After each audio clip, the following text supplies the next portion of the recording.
Ang dayuhan at ang dilag ng Alcira si Mateo ay isang simpleng binata mula sa probinsya na nagbakasali sa bansang Alcira, isang kaharian sa gitna ng disyerto na kilala sa ginto, matatayog na gusali at mahigpit na tradisyon.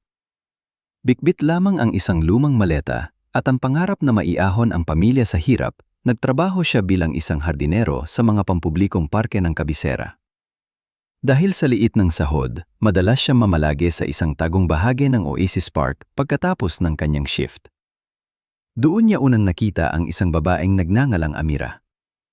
Ang pagkikita sa ilalim ng punong akasya. Si Amira ay laging nakasuot ng simpleng abaya at manipis na belo, ngunit ang kanyang mga mata ay nagminingning na parang mga bituin. Sa paningin ni Mateo, isa lamang siya, isang ordinaryong mamamayan ng bansa. Nagsimula ang lahat sa paghingi ni Amira ng tubig.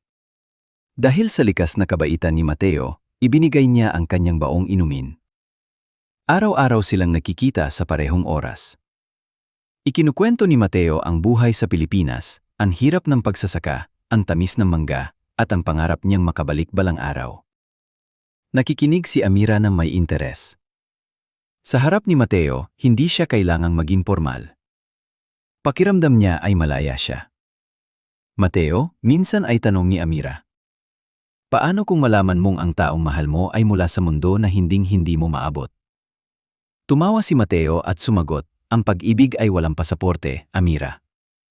Hanggat tapat ang puso, walang pader na masyadong mataas. Ang masakit na katotohanan. Isang gabi, nagkaroon ng malaking pagdiriwang para sa kaarawan ng bunsong anak ng sultan.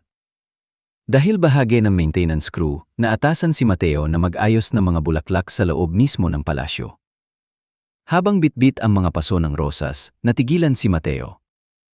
Sa gitna ng grandyosong bulwagan, nakatayo ang isang babaeng suot ang pinakamagandang seda, may korona ng mga diamante, at pinalilibutan ng mga gwardiya. Si Amira. Ngunit hindi siya ang simpleng babae sa parke. Siya si Prinsesa Amira bint Rashid, ang kaisa-isang hiyas ng Alcira. Nalamig si Mateo. Ang babaeng binigyan niya ng tinapay, ang babaeng tinagtapatan niya ng kanyang mga pangarap, ay ang may-ari ng lupang kanyang tinatapakan. Agad siyang yumuko at mabilis na lumabas, dala ang bigat ng katotohanan na siya ay isang hamak na manggagawa lamang. Ang paghahanap ng prinsesa. Ilang linggong hindi nagpakita si Mateo sa parke. Sinubukan niyang magpakaabala sa trabaho, iniisip na ang lahat ng nangyari ay isang magandang panaginip na dapat nang kalimutan. Ngunit isang hapon, isang maranyang sasakyan ang huminto sa harap ng kanyang tinitirhang baraks. Bumaba ang isang lalaking nakauniporme ng palasyo at iniabot sa kanya ang isang maliit na kahon at isang sulat. Mateo, sabi mo, walang pader na masyadong mataas para sa pusong tapat. Ang korona ko ay simbolo ng tungkulin, pero ang puso ko ay nananatiling ang Amira na nakilala mo sa ilalim ng puno. Huwag kang matakot sa taas ng aking kinalalagyan dahil handa akong bumaba upang maabot ang iyong kamay. Ang hamon ng pag-ibig. Hindi naging madali ang lahat.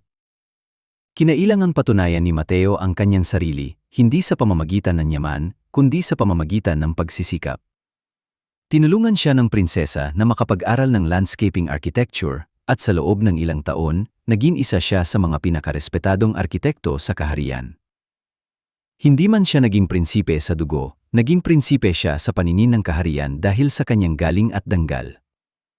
At sa parehong parke kung saan sila unang nagkita, hindi na sila nagtatago. Ang mahirap na dayuhan at ang prinsesa ay napatunayan na ang pag-ibig ay hindi nakadepende sa titulo, kundi sa tapang na panindigan ang nararamdaman sa harap ng mundo. Wakas.